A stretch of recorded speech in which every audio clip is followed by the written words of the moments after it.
Дорогие братья и сестры, Аллах создал людей и создал этот мир, чтобы испытать нас. Он также создал ад и рай и создал для них обитателей. Дорога в рай в этом мире для того, чтобы проверить нас всех, кто как пойдет, какой дорогой пойдет, она усыпана сложностями. Дорога же в ад, она сладка, как об этом сказал наш любимый пророк, саллаллаху алейхи вассалям. Он сказал в достоверном хадисе так: «Хуффатиль джаннату биль макари». В другой версии худжибат. Окружен рай или заслонен рай. Чем? Неприятностями, сложностями. «Ухуффати нар», а гиенна, ад, окружен чем? Страстями. То, что сладко человеческой душе. Этот хадис приводится у Муслима. Дорогие братья, что значит эта мирская жизнь, где мы проходим с вами испытания? Вот что она значит? По сути своей, это всего лишь временная обитель. По сути своей, настоящая же жизнь – это грядущая жизнь, как об этом сказал Аллах Субхану ва Тааля. Что та жизнь, и аль-хайаван, так проходит в Коране, та есть настоящая жизнь. Эта же жизнь, она приходящая, обманчивая, временная. И если вы всего лишь на миг задумаетесь над этим, то к вам придет осознание. Любая милость, которую Аллах Субхану ва Тааля нам дает в этой жизни, деньги, они сегодня есть, завтра нет. И мы их с собой в могилу не заберем. Самые яркие такие милости Аллаха, да? Богатства, земные имеется в виду. Красота. Сегодня мы красивые, завтра мы стареем, мы некрасивые. Любая милость, она уходит, ее нет. Поэтому это жизнь приходящая. И в то же время любая милость в той жизни, она вечная. И получается такой феномен. Человек вот с момента рождения, он все время бежит за чем-то. И все время ему чего-то не хватает, и он не может догнать, заполучить в нужном количестве то, к чему стремится. Будучи ребенком, у него достаточно времени, он хочет повзрослеть, у него достаточно здоровья, он хочет повзрослеть.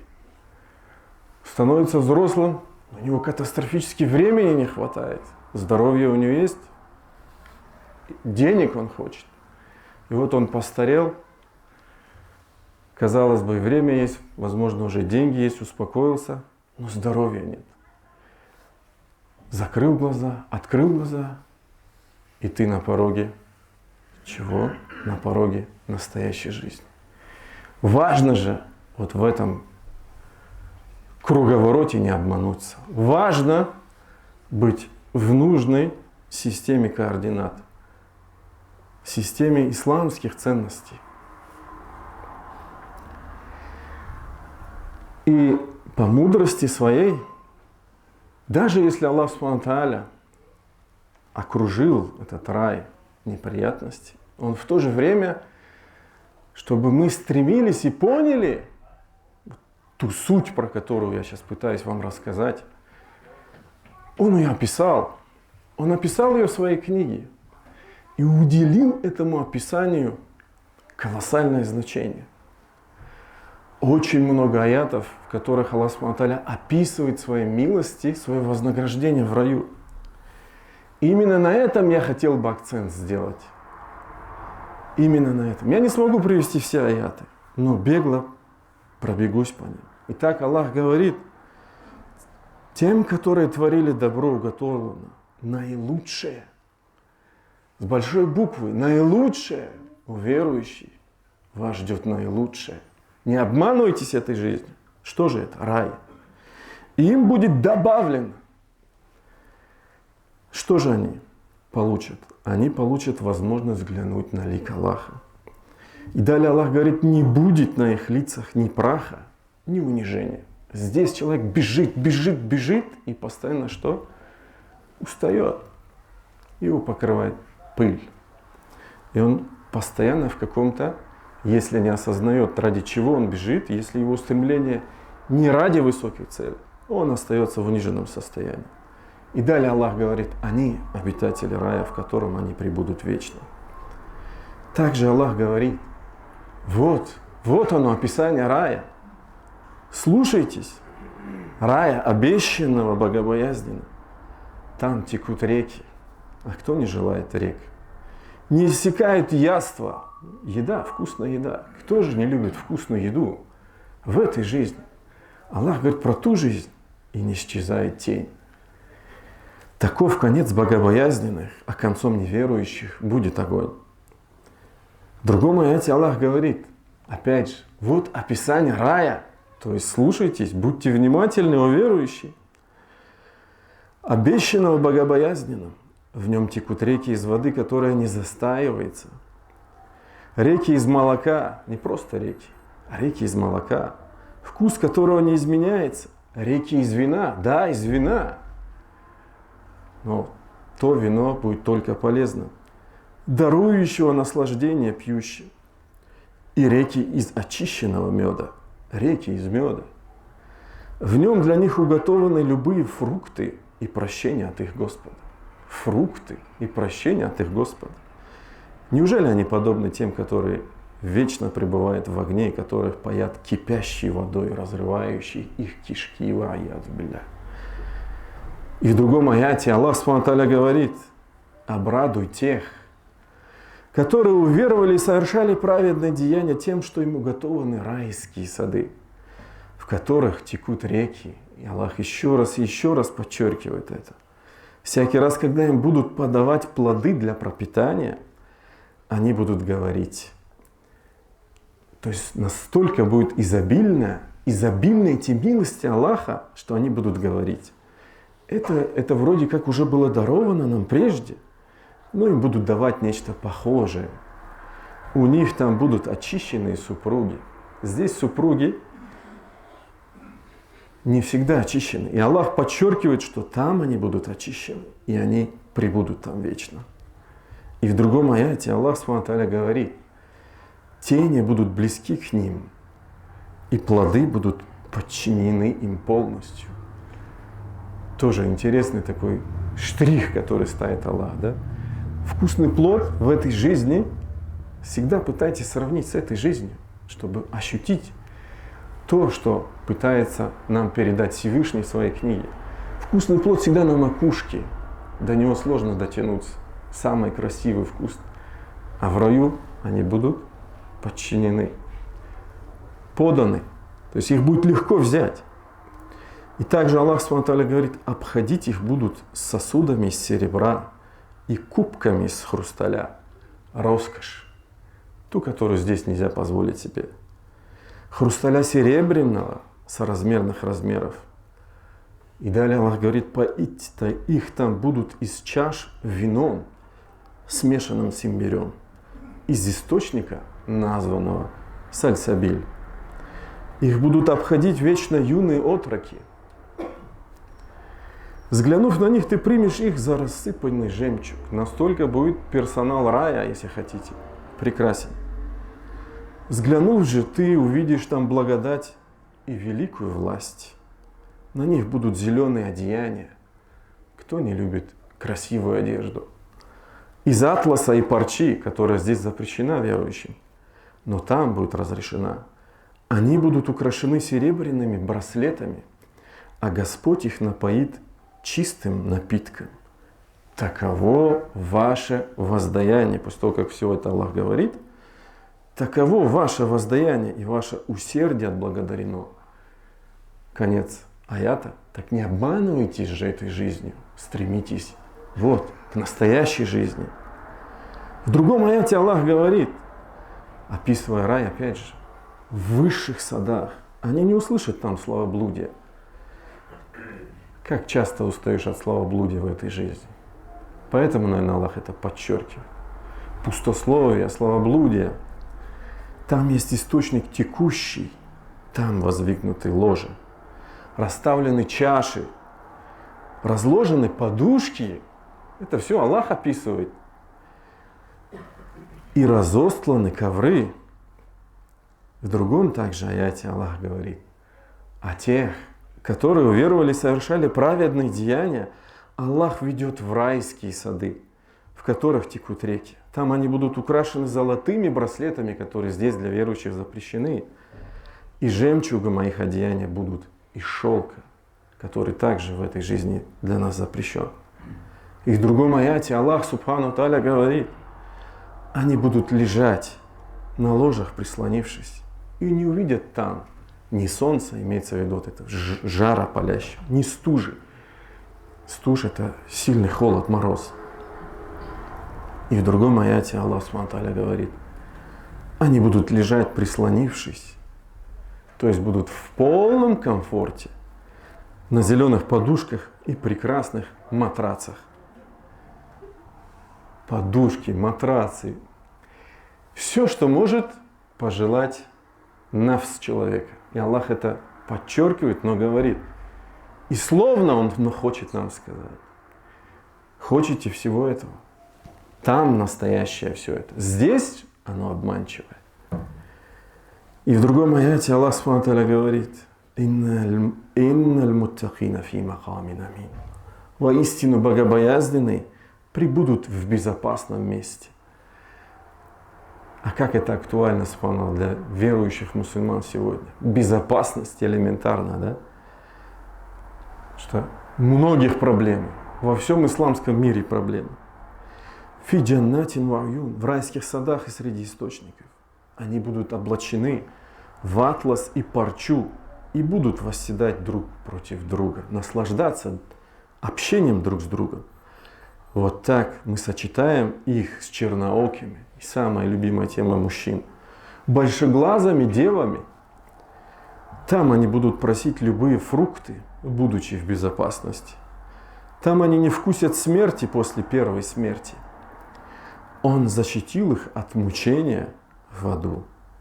По милости от твоего Господа. Это и есть, Аллах все это говорит, и в конце подчеркивает. Это и есть великий успех, великое преуспеяние. И в другом аяте Аллах Субхану ва Тааля говорит о самой большой мечты низменной в этой жизни мужчин. Там будут девы, потупляющие взоры, с которыми прежде не имели близости, то есть девственницы, ни человек, ни джин. Это Аллах говорит. Какую же из милости вашего Господа вы считаете ложью? Они подобны рубинам и кораллам. Аллах их описывает. В другом аяте Аллах говорит, опять же описывая хурул айн, там есть девы хорошие, прекрасные. Какую же из милости вашего Господа вы считаете ложью? Они черноокие и большеглазые, удерживаемые в шатрах. Это не все аяты, братья мои. Аятов очень много.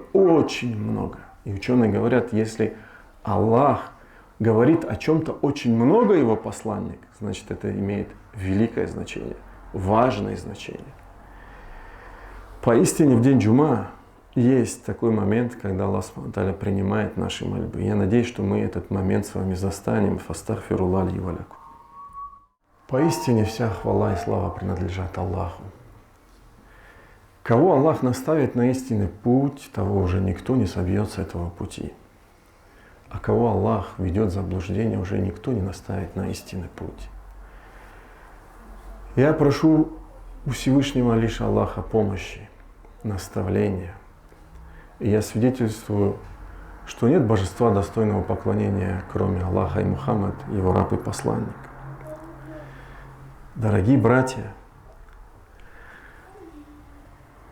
сподвижники пророка, нашего любимого пророка, которые были первыми учениками, первыми людьми, которые слышали эти тексты, которые не все, часть, которые мы с вами сейчас услышали. Они пропитались этим. Они пропитались этим, и благодаря этому они достигли того, чего они достигли.